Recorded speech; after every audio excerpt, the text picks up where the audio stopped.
Ne jana go wo wo be ha den ste. Ne jana go begin go be ha den ste. Hey yana hey hey hey yana. Ne jana go wo wo yorth gwe be ha den ste. Ne jana go wo wo be ne ta. What the band means to me is that it is up to me to get the job done and to do my best. Akondashi ajabe she'ina ish'ot koholish akodit wallabe ha'ish'oliya chetat no joe altsab belganik jobe khishna walla no yega alla en leche nina halongat oliya ba'konsim lelchinda والخارج كيتا إيش ولا بي شياجة إن شخا هذا بقول جن بجنو جو خد الساد ولا نني خد باكنسن أحيانا. When I hear the phrase with a bit, I think of when you are out cheering and you're trying to catch one of those last withers, and he flies through the air, headbutts you in the eye, leaves you with a nice bruiser, and then you continue shearing. You get it done. You figure out a way to make it work despite everything that may be mounting against you. That's what I think about. And then you plan the next butchering. Man, there's a song from Bruce Springsteen, and it's our anthem song. Because when we're down and out, I put that song on, and it says there's going to be hard times coming, there's going to be good times coming, but there's also going to be hard times coming. Swing that ball at me because I'm going to grab it and I'm going to work hard. I'm going to work as hard as I can to do what needs to be done. It's just being honest and upfront and working your butt off. Bring that wrecking ball on is all I can say, and that's what the word is that. Oh gosh, the first thing that comes to my mind is work hard and always do the best you can to achieve your goals and finish your projects or whatever you're trying to do. Work hard at it and be the best you can be. Ne jana go wo wo se na re be ha den ste. Ne jana go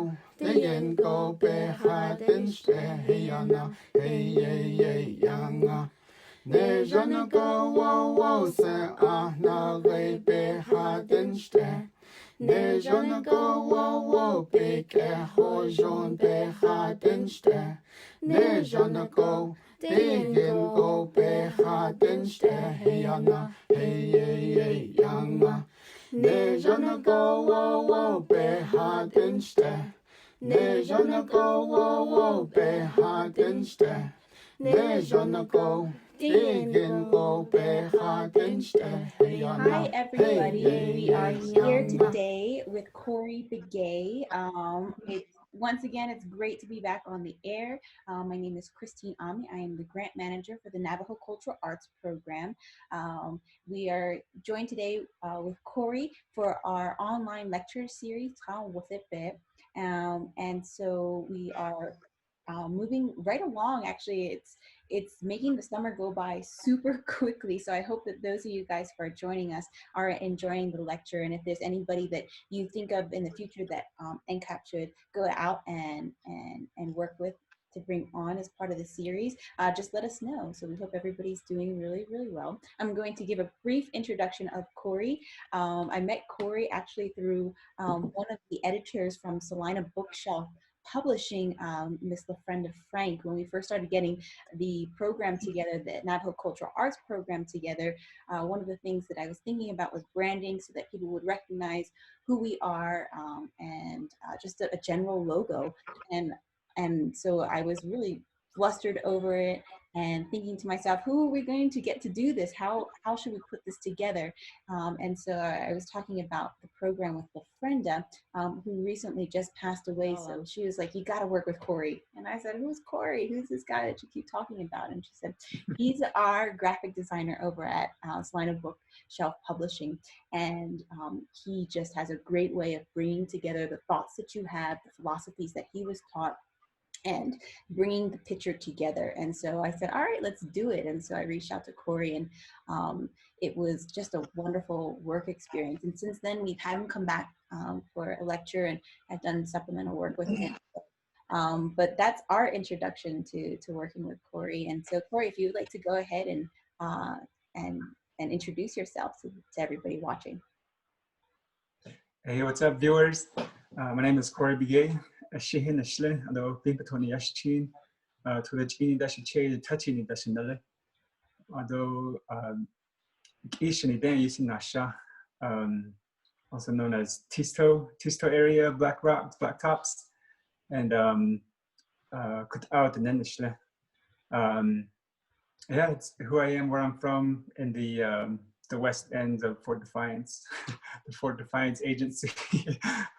But yeah, that's where my quick introduction. Yeah, well, we're going to get to know a little bit more about Corey and his work throughout the next 30 minutes or so. So I guess one of the first questions that we have for you is, when were you first introduced to art in general? That goes way back, back to when maybe elementary school, probably when I first learned how to draw almost. And a big part of it, after some realization, a couple of years ago, I probably would have made up some other story, but it actually comes from a really funny story. It's being the youngest of having three older brothers, but living with one mainly. And we're all super competitive. and so my next oldest brother is named Sean. He picked up drawing, and naturally I did too, because I wanted to do everything he did. And it just became this battle of who can draw better. Well, like unknowingly, we both wanted to, or I for sure wanted to draw something better than him, but I never could because I was 2 years younger. And so yeah, that's when it starts. So when did you know that you wanted to, pursue art as a career pathway? After that, I just became consumed with pencil and pens. In school, like I never really was good in school, so I would when everybody's like taking notes and doing their homework or whatever they did in class, I was in the back or trying to hide what I was trying to draw in the classrooms. And at first it became competitive. Like I didn't want to draw better, and I never could, so I kept trying and trying. And we would draw lowriders from the lowrider art magazines, because I thought that was the coolest thing ever, to have artists recognized all over the world, being put in a really cool art magazine. And yeah, that's how I got started, and practicing, like drawing. And eventually I got better than my brother, and he was like really liking the stuff I was doing. And for sure, like, when I was looking at it started off drawing lowriders first, and then it's not even Navajo or culture, my culture at all, but like the lowriders, hip hop scene was a big part of the little community that I grew up in. And yeah, I eventually got better than him. He really liked the drawings that I was making. Like my older brothers were liking the drawings that I was making, and then more so, more and more people. And it was all about graffiti at first. After the lowriders, I saw a graffiti piece in the back of the lowrider, and then that switched my gears since then. And yeah, I just got creative with letters. And of course, I grew up in a traditional household, so you'll see a lot of my images having cultural references and traditional scenes, and even stories in my paintings. That came a lot later, but that's also where the time like I grew up in as well. And so, but getting better with graffiti, I just thought as lowriders and graffiti at first, and then selling selling my first artwork that I've sold were my bros in middle school and in junior high.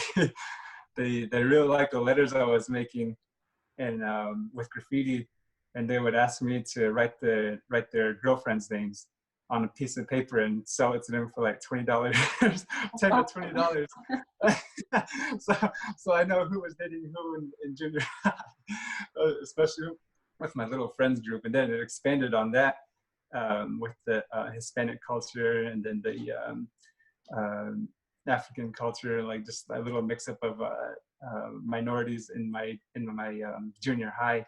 And that's how so it was still on that path, and I didn't realize I was making art, or soon to be fine art, or just to where I'm at now. That's a big important step of how I developed as an artist, mostly self-taught with graffiti.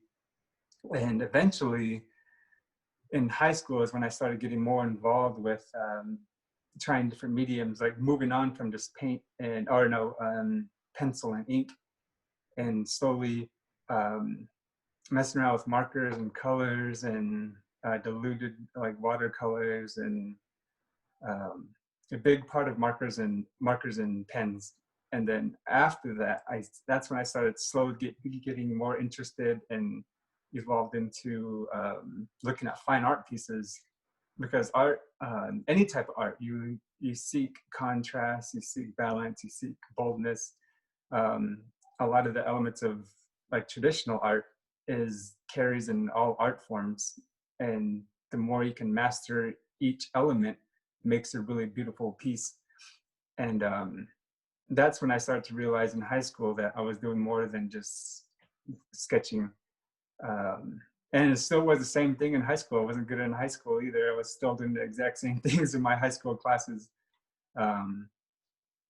And yeah, eventually I started learning about the elements of art. And then my I think what really switched gears after that is my art teacher saw this talent that I had, and she really pushed me to put some, or high schools across Arizona, high schools across Navajo in Arizona, I think, were having artwork submitted into the Heard Museum, just to show like student work across Arizona, I believe.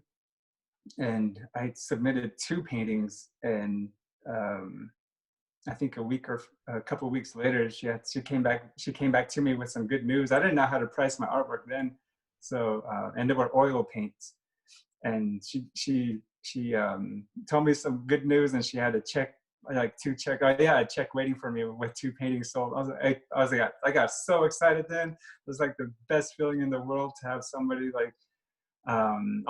I've always been careful with my images too. Cultural knowledge is a really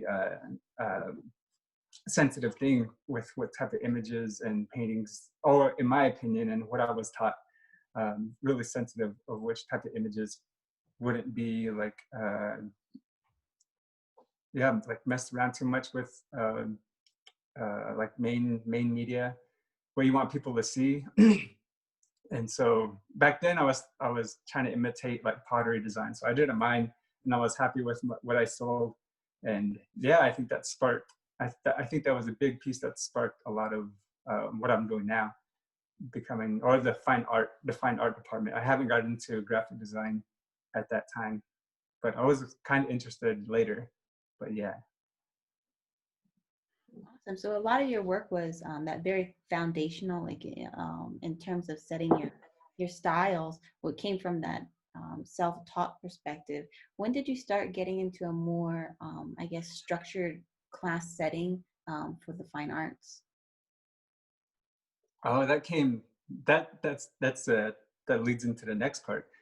I started asking family who had, I started looking at paintings a lot more. And then I had some family members who also made art and took some art classes, and who were also graffiti writers. I was deeply involved in the hip hop scene. And so I learned a lot from them. I looked at my first art book because of one of my cousin brothers. He saw what I was doing, and he thought the art book that he gave me would really help out, like structure and this and that. And my art classes in high school, they were just kind of like mediocre. But when we had guest speakers come in, especially one muralist, it was mural. In my opinion, murals are directly involved with graffiti, because you go large scale in public settings. And so I really grew an interest in graffiti. And at that time, the artist that was a guest speaker in our art class was painting the mural inside Winslow High School. Go Bulldogs! Inside Winslow High School is this huge mural, and all he was using mainly was a roller. I was like, what the heck is going on? Like just one stroke of a roller, this and that. He was creating like all these things that are so simple to create. And same thing with graffiti. Like you paint as fast as you can, get out. And with large scale murals, because I do start to paint fast, or I do paint fast now because of that. And I think, at that time I was learning as much as I could, and then seeking my own knowledge. I was really interested in graffiti, so a book that molded where I want to place my artwork was Mexican Muralists. And by that time, like a lot of my brothers and sisters really encouraged like what I was doing, and they thought of this and that when they thought of me. A good handful for the most part. And one of my brothers gave me a book called Mexican Muralist that covered Diego Rivera, Orozco, and Siqueiros from the South Americas. And reading that book, I learned that there were like art institutes and art classes that they were taking like privately and professionally in a studio. And I saw pictures of that, and there's like a bunch of easels and people like really like nice dressed Hispanics in art classes. And I thought, I was like, in my mind just kept blowing up, kept being blown. And just reading on more and more, I saw that they went from a kind of the same structure I did, as making drawings and then canvas works, and then later in their developed career, they produced mass murals all over the world, and they spoke on knowledge and issues of brown people, their people, and how like history shaped who they are, and how their lives are based from being a minority and being brown. And they were able to paint in like New York and Europe and different areas in the Americas, and these huge public spaces in like San Francisco, and telling their story and putting it on murals and doing really good work on those murals. That's that one book right there like inspired what I wanted to do with mural work and artwork. So it still hasn't come to canvas yet. I was still trying to work on creating canvas pieces, and even those were like looking back at them now, I'm like, well, man, just these like so much more work. And I'm glad I took those steps. I'm glad I did poor work like that, because after a while I got to learn the medium, and after practice and repetition, I can flex on any styles with like multimedia works now. And that learning process helped me to become more, helped me want to learn more. And even at that point, I still haven't gotten into like college yet. I didn't know I was going to go to college. I didn't know anything about college. and my parents didn't know anything about college. So not in my immediate household was college ever pushed or known of. So at this point, I just thought about artwork, and then I completely shut out everything else. I knew I could help my dad work on some construction projects to make some money, but for the most part, it was making that money, helping out, but still coming back to art, like all the time.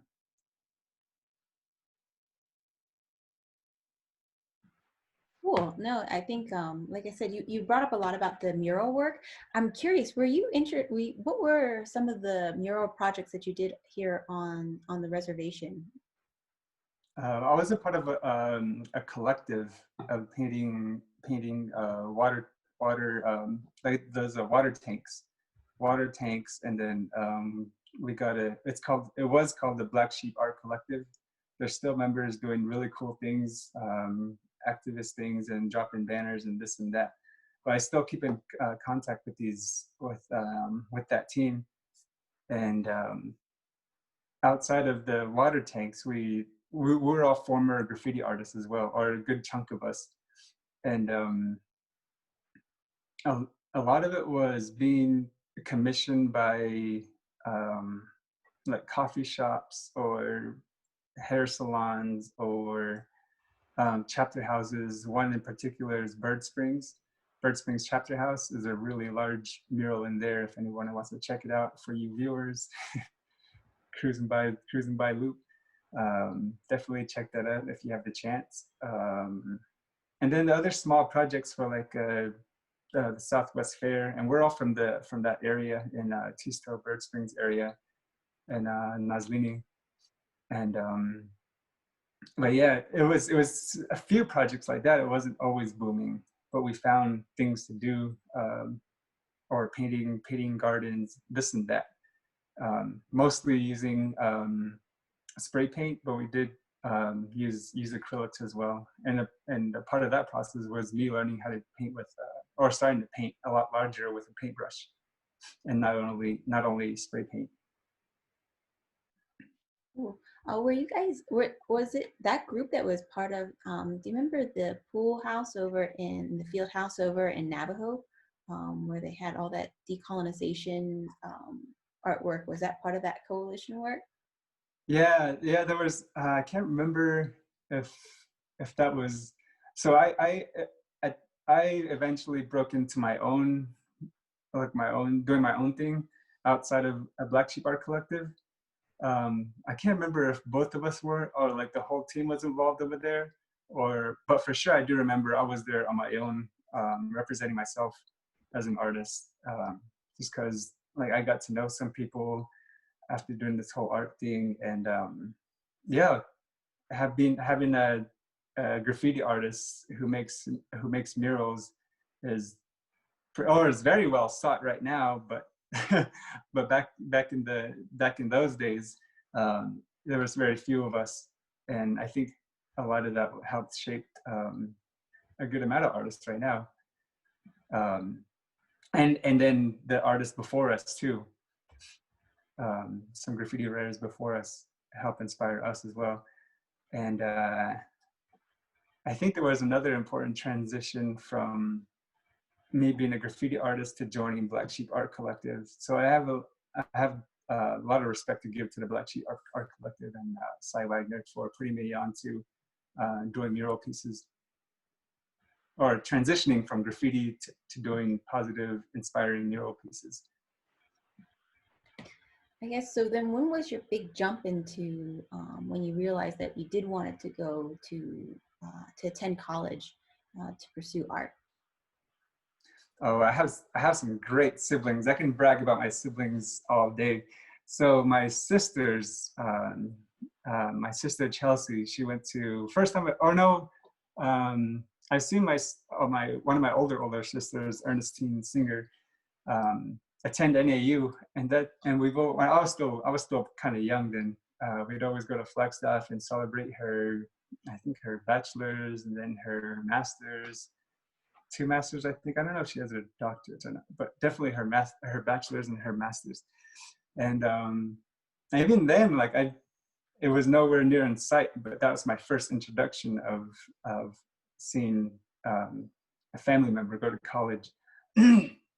Yeah, it never crossed my mind until after I graduated, or when I was in high school. My sister, Chelsea, she went to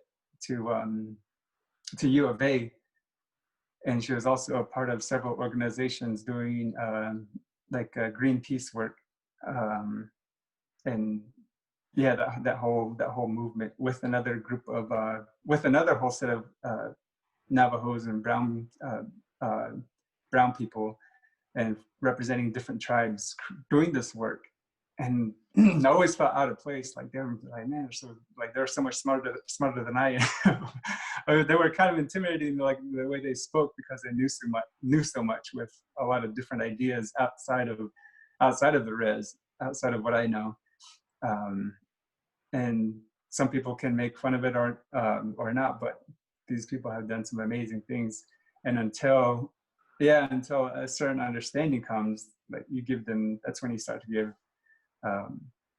natives like that some respect. But yeah, I felt the same way then. I was intimidated. I made fun of the way they talk, and yeah, it's that was the reality of it until I started helping my sister more and more, because family comes first, and I would pretty much do anything for my family. And so, and I saw the good cause in it. It was very, very valid in my in my thinking. So I didn't mind helping them. And that was knowing that they had college degrees. Still was a little out of sight, but doing it enough times for a couple of years. She went back to U of A, or she came back one semester, and she asked me, like, why don't you come with us to Tucson and start taking classes. And that was like a palm to the forehead, and like like what am I gonna do? What am I gonna do over there? Like what's college gonna do for me? Like that type of thinking. And I trusted them. We're super close. We're not biological siblings, but they feel like it, and they are. And so after a while, I thought about it, and I wasn't doing too much of anything. So still living at home with my parents, still kind of young, and I think there's a part of curiosity can go so far with people, and if it does take a risk almost. You got to take like the next step, and luckily I had that embedded in my head somewhere. So I went and started taking classes. I didn't know what I was taking classes for. I kind of thought about the idea of fine art, and I did kind of push for it, but they told me that I needed to take my general studies class. I was like, man, this is really high school all over again. Like taking your math classes, science classes, and literature classes. And so I did it anyways. And then going there, it was a whole nother or being in college was a whole nother experience. It feels like you have no choice, and you're interested enough, and you want to push, because you see a lot of students, and the energy you get from being on a college campus is so powerful. And I had my two sisters by my side, both in Tucson, and so yeah, they helped mold what I wanted to do, and they helped me with the steps, because they helped me with the steps to get scholarships, and where else get funding, and things to do outside of the res, and venture outside of the res, because that's all I knew. And it was a great experience. And then I got those studies done.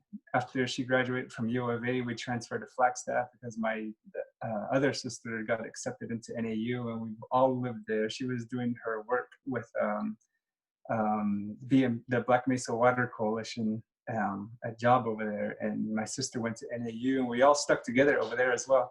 And I continued taking classes at CCC, and that's when I first started learning about or taking art classes, like drawing classes. And then being young and ignorant a little bit in my drawing classes, because those are the first things you need to be to have a fine art, to work toward fine art degree. And so being in a beginner drawing class, I was like, man, I already know all this stuff, drawing circles and shading and this and that. I kind of got bored. And so, yeah, I got bored, and I still didn't realize the importance of classes I needed to take, like prerequisites, and where it could lead up to. But I was impatient, ignorant, saying that I already know how to draw. Who else is going to teach me how to draw? I already know how to draw. Like, why are they teaching me? It's something I already know. And so I ventured off and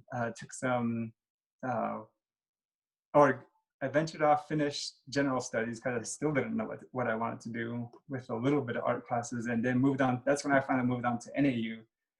And by that time, I knew how to get my own scholarships. I was interested in college, because there's a lot of people my age doing the same thing.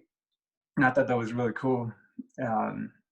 And at NAU, that's when I broke off into doing my own thing, because my sister's already moved on to something else. And I started, they gave me enough knowledge to continue NAU. And yeah, I found some really cool friends there, saw what people were doing.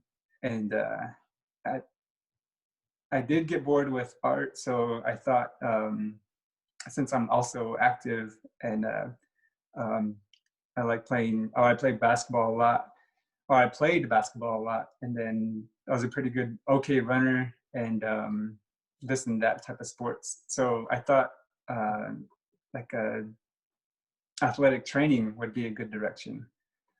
And so I started taking those classes to in that field of work. And then I guess I became a good student as well, especially when money's involved. You can't really be sketching in back of the class when you're invested in yourself. And I did struggle a little bit, but pushed through. And then taking those athletic training classes, I was doing well. I did well in a good amount of my classes, but I got bored again. Like I wanted to create something, and then yeah, I wasn't creating anything, so I just got like an itch under my skin. And then I thought about it a little bit more. I was always told, like when I led some mural art training workshops for spray paint and just painting in general, I was always told like I lead those classes pretty well, and I was convinced enough to say that I want to try education to teach art. And so I transitioned and moved into taking education classes at the education building at NAU. And yeah, that was the same thing. Like I did really well, was enjoying it for a little bit, but the same thing happened again. I was like, I wasn't creating anything. I wanted to create something, like a art piece or something, a drawing or anything involved with painting. And then, but then I thought back to my original idea. I was like, like I can't. No one can teach me to draw. I was still kind of young. And then, and I always thought graphic design was pretty cool. I always looked at logos a lot, different design elements. I printed materials that just lay around in everyday households. I was like, oh, those are cool. And then I've heard about graphic design, and so I made up my mind and went into graphic design. And there was a whole digital aspect to that of creating art and making it digital. And I loved it. I loved every class and continued with that. And that's when I was like locked in and finished with my graphic design degree at NAU with a piece of web design.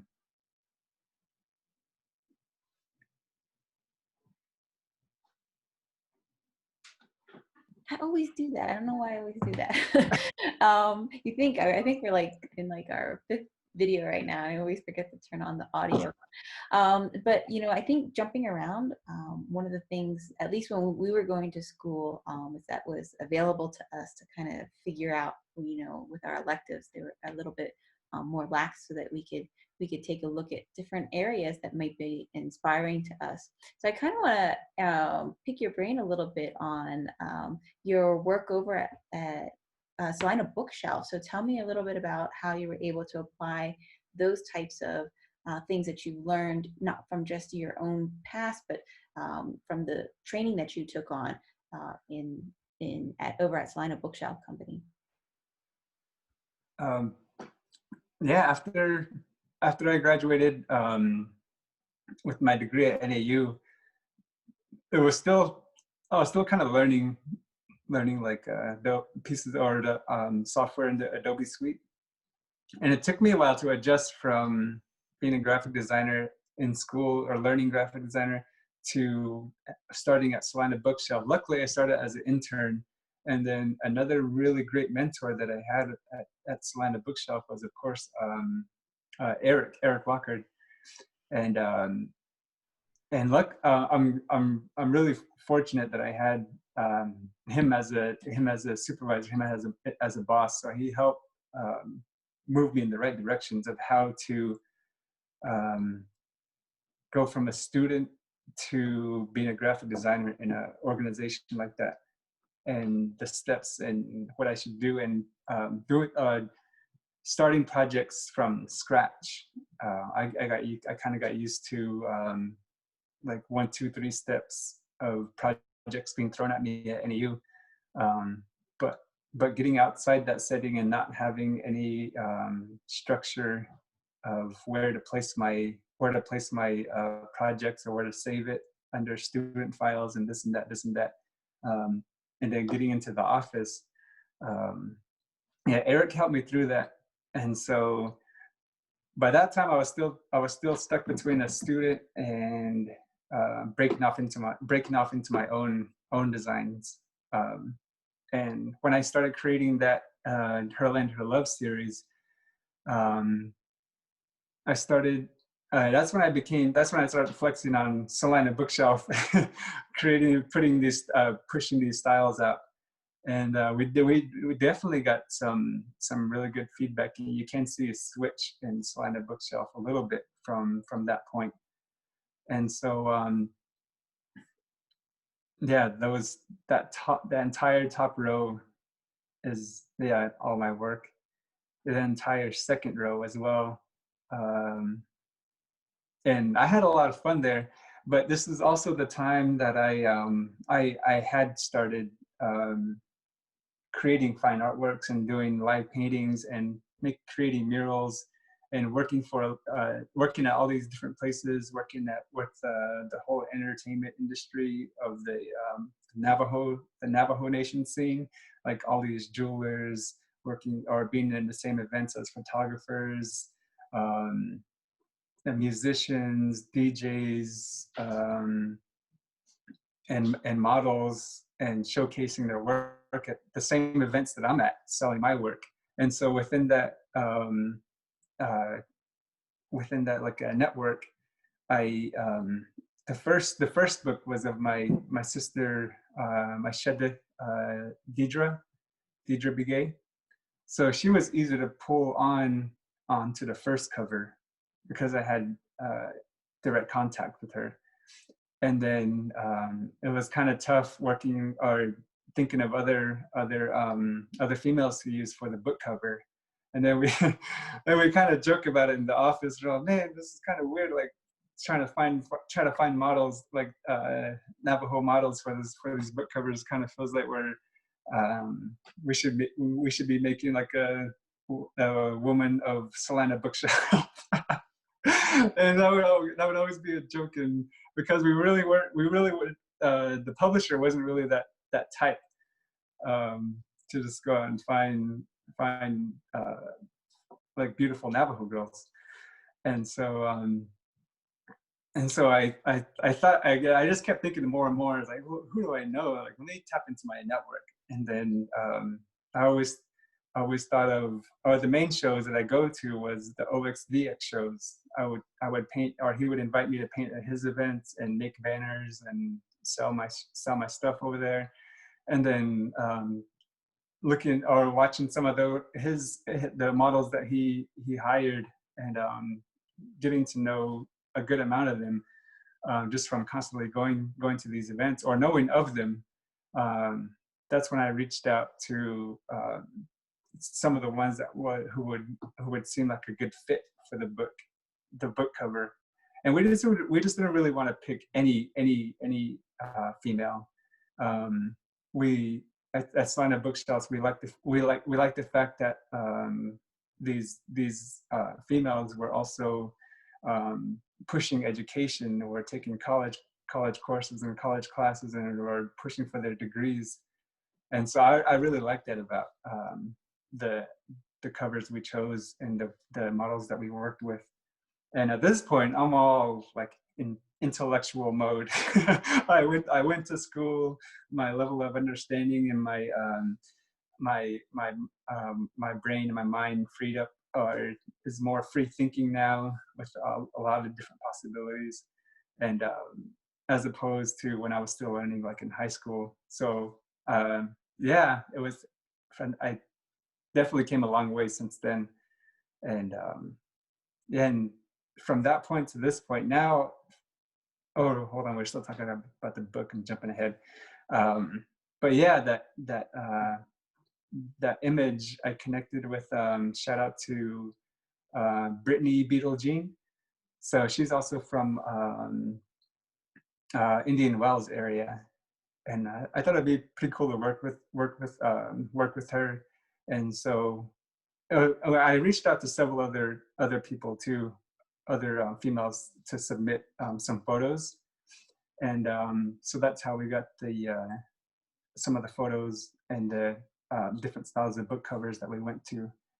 And then the book cover design itself, I definitely wanted to keep it basic, something that screams Southwest, and just like clean, fresh, and yeah, like bright, something a reader would want to get. And also the tone of what the long walk could potentially look like on a book cover. Combine all that is what a graphic designer does when they work on projects. And so it was a really nice outcome. Yeah, definitely. It's crisp, it's clean. It's definitely, I mean, it definitely screams a lot of where, of you, actually. I wanted to kind of pull up this one piece that you had sent us, and if because you talked a lot about, you know, like pulling together these scenes of the Southwest, and so for me in particular, this particular painting, I believe it's a painting, stood out. And so I was wondering if you could talk a little bit about this painting. Yeah, I've always took on challenges of painting a landscape, painting portraits, and going just like freestyle on a painting. So the style of painting and artwork that I create and push is you can see it from different ends. Like there's a wide variety of different styles of paintings that I have. And some people, or a lot of people, say you can't really tell that they're all the same artists. But this one, and then going back to to what I was saying at the beginning of the interview as well, I was engulfed with traditional knowledge, and really not a whole lot from my family, but not too much from my parents, just a little bit, because their knowledge of some of these ceremonies is okay, but not enough to teach me more of the chunk that I wanted to learn. So that also came when I went to college, when I in high school and in college. I had one of my uncles and dads, Alfred Chi. I loved listening to him talk, and he was also an artist. He made wood carvings, drumsticks, staffs. His leather work is incredible, and I love the patterns. And he'd always show me his recent works, and we'd share different styles of artwork, and then so he's the one that taught me a lot about, or while we're talking about art pieces of artwork, he fed me a lot of culture knowledge, and which pushed me to want to learn Navajo or speak Navajo more. So when I was or when I was still a little boy, my grandma for the most part raised me, because I was the youngest one of, and in the same household, 3 older siblings, and I couldn't go to school yet, and all the parents went to work, and so it'd just be me and my masane. It would just be us there, and of course, like you got to speak to your elders. I had to speak to her, so I learned. I guess kind of naturally picked up Navajo, and so that was a large part of what I learned. But then moved to different communities because of my mom's work. I lost a good amount of that, but I still had it, a small piece of it. But then being reintroduced, and when my uncle would tell me these stories, he would tell it in Navajo, and then I would understand, and I want to relearn, so I could speak a little bit more Navajo.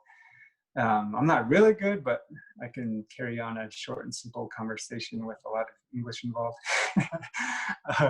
But yeah, that got me more interested about learning who my people were after during that time of like going to college and being more things challenging my brain a lot more. I wanted that a lot more since going to college, and so I wanted to create those style images of who I am, tell a story of Navajo people. And I did grow up and like go to Nta and go to Yebiche and sit in on ceremonies, kinaltas, and all these other ceremonies involved in our culture. And knowing that, and then asking all these questions to my uncle, he'd respond and tell me what it is, and if he didn't know, we'd go to our hatchli and ask for those stories. And so that's another big piece of who I am, and that's why I continue to create those paintings, is and playing it more on the safe side, instead of showing like what's actually in the hogan and what's during these sacred times. Like, I don't really want to expose that, because once you put something on the internet and try to sell or anything, push your work, unless it's more private, I don't want people to see those images or tell too much stories about those style images, because that's a piece of who we are and what we carry on. Pretty soon, a lot of people will be, well, in my opinion, I just don't want to start that conversation with like Navajos and non-Navajos, but that is a big issue going on at the same time with identity. And I still kind of juggle that, but my understanding with that is more raised, more aware. And so I have to make sure I say the right things when I bring that up. But for me, when I make those types of paintings, the intention for those paintings is to be a teaching tool, and I do hope it goes to a Navajo home, so that for that family, it's a conversation starter. It's a lesson for future generations to look at that painting and ask what those things are, and what that setting is like, and what goes on at those ceremonies. And yeah, so that's the purpose of those style paintings. Yeah, no, I mean, and that's what happened in our household. I was kind of prepping for today's discussion, and I was showing those videos, the paintings and stuff, actually, to my husband, and he's like, "Oh, pull that one back up again." I really like that one. That one speaks to the aesthetics, not just only the the artistic techniques and stuff like it, but the actual background. So, I guess, and the next question that we have, as we're starting to wind down right now, is how do you feel that your art serves your community? Um, I always represent where I'm from, and turns out there's a lot of great people coming from Tisto Delcon area. The more people I talk to, and they always some people say this person's from Tisto, or when I say I'm from Tisto, like, hey, this doctor's from Tisto, or this person's from Tisto doing great things. I was like, wow, like I don't know that. So it definitely represents my area. Like I said, my introduction from the blacktop area, the Blacktop Mountains or buttes. There's no other black buttes on Navajo like that. And a lot of that style, a lot of the sunrises, a lot of the sunsets, a lot of the clouds, and even the black buttes itself directly come from or directly inspire my the way I work and the way I brush with my paintbrush, and it's and the people involved in the community. When I go to these ceremonies or just say hello at somebody at bashes, we're all connected over there, and a lot of that is what fuels my inspiration. And I do try to work, or at when I was still in college, I did do a lot of community work at the chapter house in Delcon. I did go to Delcon a lot more because they had a little more scholarship money than Tisto. but we got deeply involved with the youth group out there. I would always try to push for murals, and then we'd have summer students come back in, and we try to find stuff to do for them. And yeah, we built community in that way. And a lot of what murals are is public artwork, and so that directly correlates with building a community, building youth leadership. And I will never stop doing murals or mural workshops or donating art. I've probably given away more free paintings than my sold paintings. And yeah, I think that's how it's rooted for me. It's always back to the Southwest. So, what kind of encouragement? We have two more questions for you today. What kind of encouragement would you give to individuals who are aspiring to be an artist?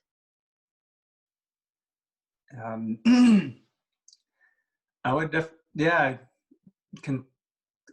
continue to push. Don't let naysayers say anything about artwork. I was constantly told artwork's not going to lead you to anything, or even graphic design. Like, there's no need for graphic designers anymore. But there's actually more graphic designers I need now more than ever, especially when the world gets hit with even current issues with COVID-19. And yeah, continue to keep pushing your artwork. Find out different avenues and routes you can take with different people, and network is an important aspect of it. Find good mentors to follow. Ask them questions, and yeah, keep practicing your craft. I wouldn't say an artist would ever perfect their craft, because we don't know when to stop a lot of the times. We'll just keep returning to it. But if there are people out there or students out there wanting to become use artwork or graphic design to become a professional, I would definitely want to tell them or you to take classes, challenge yourself, constantly challenge yourself every day, and try to push your limits, create something nobody's seen before. Yep. And I think, we've been watching our cultural arts because we have a BFA program here over at Ginew College, even our Navajo silversmithing and our Navajo weavers. And I've been watching them go through like their graphic arts design classes and their color theory, and seeing how their work is just building on top of each other, not, with the combination of both those perspectives of what art can be and what you can make out of it. So our last question is the phrase "awołí." What does that mean to you? To me, it flows perfectly into what I was just talking about.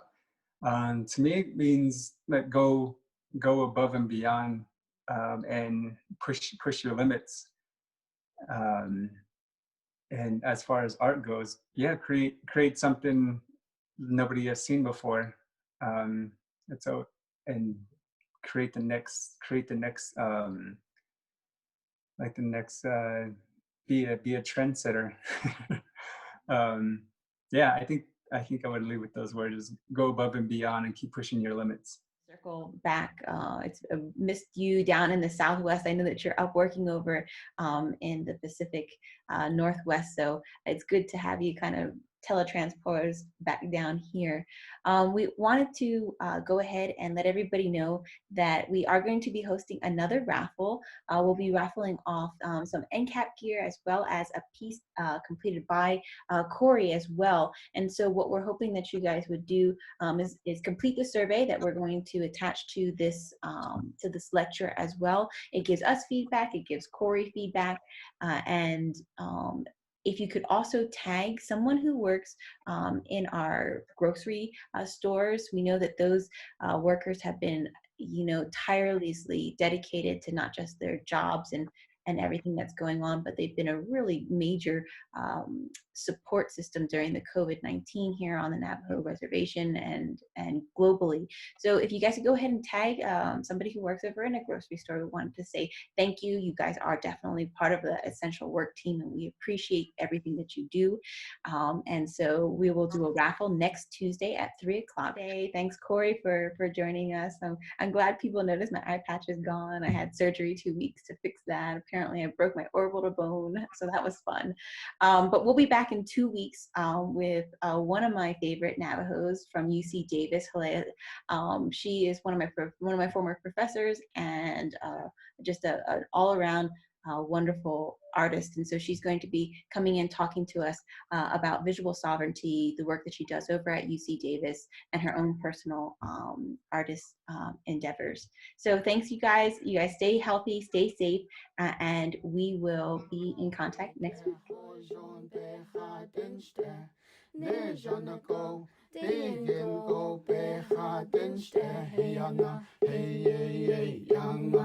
Nežano go wo behadenste.